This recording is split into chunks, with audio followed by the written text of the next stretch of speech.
Salut à tous, bienvenue dans cette nouvelle vidéo de réception bande dessinée comics. Comme d'habitude pour ce type de vidéo, je vais vous parler de ce que j'ai reçu. Ça peut être aussi bien du neuf que de l'occasion, du récent, du un peu moins récent. Et ça peut être de la bande dessinée, du comics, du manga ou bien autre chose. C'est parti, générique.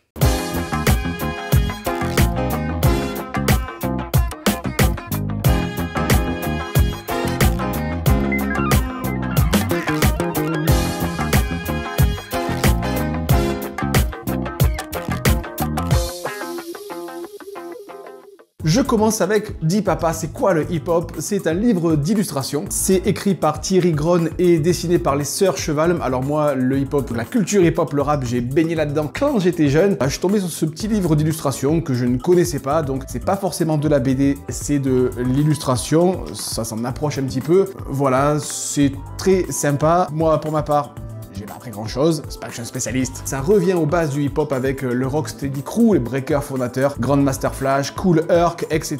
etc. L'apparition du hip-hop, donc Dis Papa, c'est quoi le hip-hop de Thierry Grohn et illustré par les sœurs Chevalm. Toujours dans l'illustration unique au monde de Marie-Sabine Roger, illustré par Lucille Piquetti. J'ai rencontré les auteurs lors de la dernière fête du livre du Var à Toulon. Là aussi, donc c'est de l'illustration, on va dire c'est axé livre jeunesse. C'est l'histoire d'un petit personnage qui découvre l'amour et qui va donner son cœur à la personne de son choix. C'est très agréable, c'est très agréable à voir. Alors je sais pas si je peux vous le montrer, il y a des espèces de petits rabats comme ça. Je trouve que ça donne de la profondeur au livre, ça agrandit le livre. Un livre donc jeunesse unique au monde de Marie-Sabine Roger et Lucille Piquetti.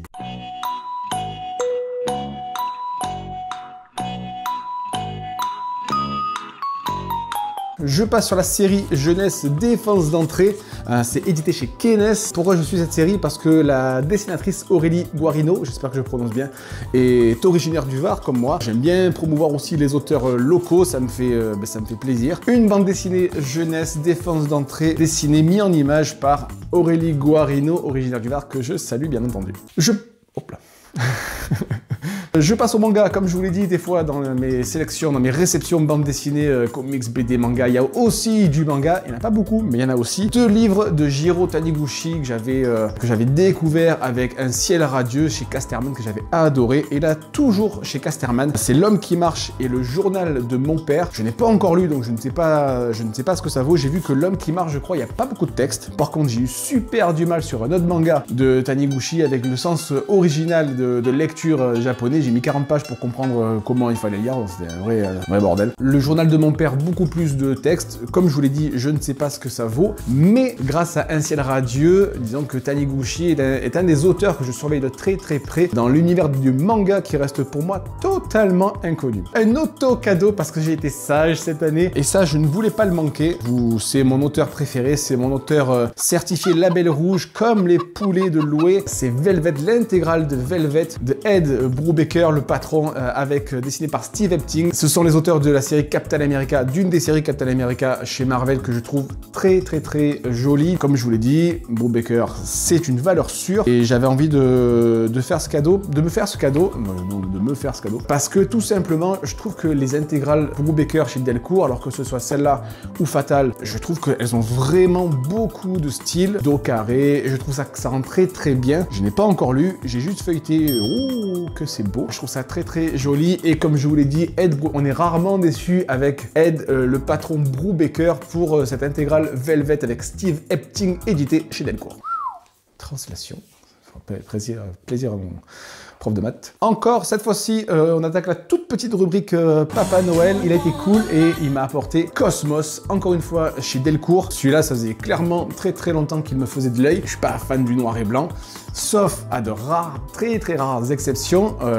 L'exception numéro 1 étant Sin City. Mais là, je dois avouer que ça a quand même beaucoup de gueule, je trouve ça très beau. Parce qu'en fait, je trouve que le dessin est ultra efficace. Le problème de certains autres artistes en noir et blanc, c'est que, et je pense surtout à Sean Murphy, le dessin est trop riche. Et en fait, en noir et blanc, je passe complètement à côté. Et là, le fait d'avoir voilà, ces dessins assez épurés en noir et blanc, je trouve qu'il y a une espèce d'efficacité et d'immédiateté du dessin. J'arrive à comprendre clairement ce qui se passe, l'intention y est, l'émotion y est. Clairement, celui-là, merci le petit Papa Noël pour ce Cosmos édité chez Delcourt.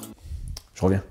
Je termine avec la rubrique Petit Papa Noël. C'est un artiste français dont j'aime beaucoup les travaux, j'aime beaucoup ce qu'il fait. Pour l'avoir rencontré quelques fois en festival, il est vraiment super sympa. Cet artiste, c'est Mister Garcin. Je lui avais posé la question si on disait Mister ou Monsieur Garcin. Il n'a pas su me répondre. Merci au Petit Papa Noël de m'avoir apporté ça. Je vous l'ai dit, j'aime beaucoup ce qu'il fait. Ça, c'est sa dernière cover sur Hulk. Je suis pas spécialement fan de Hulk, mais on va dire que je suis fan de Mister Garcin. Ce livre qui explique comment il a démarré son activité, ses nombreux travaux chez Marvel, mais aussi il fait des travaux sur d'autres licences. Ça explique un petit peu son parcours, ses différents travaux. Je pense, en fait, il ne fait pas que Marvel, il fait beaucoup d'autres licences, à la fois en anglais et en français. Ceux qui lisent, ceux qui regardent les séries en VO, ils seront super contents. Tout ça très très intéressant, un très très beau livre dans les deux sens du terme qu'a déposé le Papa Noël au pied de mon sapin. Je termine avec la rubrique humour, et oui, j'aime rire, avec Brève d'école de Guillaume Guèdre. C'est édité aux éditions Lapin. C'est un instituteur qui raconte un petit peu son quotidien, un instituteur sadique avec un taser, et j'ai trouvé ça super drôle. Je connaissais pas du tout. C'est lors d'une journée consacrée à la bande dessinée qui a lieu à Sifour. C'est organisé par l'association Autour de la BD, un événement que je ne rate jamais. Donc l'auteur n'était pas présent, bien dommage, parce que j'ai beaucoup aimé sa bande dessinée. Tome 1, la pédagogie est un art, oui, parce qu'il le répète souvent quand il lâche un cobra dans la classe. Si le monde de l'éducation nationale vous parle et si vous aimez l'humour un petit peu trash, je pense que ce Brève d'école de Guillaume Guèdre peut vous faire marrer. Toujours humour et toujours humour noir, là il va vous en falloir beaucoup. C'est Jurassic Reich, un tout petit livre, Jurassic Reich de Félix Kerjean. Le nom parle de lui-même. C'est dans un univers parallèle où se rencontrent des nazis et des dinosaures, en se demandant qui a gagné. La bande dessinée répond à cette question. Une bande dessinée muette, ne donnez pas ça à vos enfants. Bon voilà, il faut aimer l'humour noir. Alors plus ça va et plus ça devient trash au niveau de la bande dessinée. Je vous dis pas ce qui se passe à la fin, mais ça monte d'un cran. C'est très ironique, très absurde. C'est un libraire qui me l'avait conseillé quand je lui ai parlé de mes goûts, et il m'a dit j'ai ce qu'il vous faut. Je suis très très emballé. Jurassic Reich de Félix Kerjean. Et je termine cette vidéo et la rubrique humour avec alors c'est de l'illustration. C'est qu'encore une fois c'est pas forcément de la bande dessinée. La femme qui a vu celle qui a vu l'ours de Candice Roger, que j'ai croisé dans un festival, que j'ai rencontré, que je ne connaissais pas. Donc c'est de l'humour noir, là aussi très trash. Donc à chaque fois il y a je l'attends. Il y a à chaque fois une illustration avec un petit texte. C'est c'est vraiment très très drôle. Je vous ai dit, je la connaissais pas, j'ai feuilleté et je me suis dit allez, je me fais un petit cadeau. Ça fait une petite vingtaine de pages. Je pense que vous ne trouverez pas ça de partout. Je vais te dire si je mets le lien de son site dans la description de la vidéo. Encore une fois, donc tout comme moi, si vous aimez l'humour noir et si vous aimez l'humour tout court, je vous conseille donc La femme qui a vu celle qui a vu l'ours de Candice Roger. Merci à tous d'avoir regardé cette vidéo. Cette fois-ci, il y avait du comics, de l'illustration, de la BD, du manga, de la bande dessinée d'humour, de la bande dessinée jeunesse. Il y en avait pour tous les goûts. Encore une fois, merci à tous de regarder cette vidéo. Je vous dis à très bientôt. Ciao.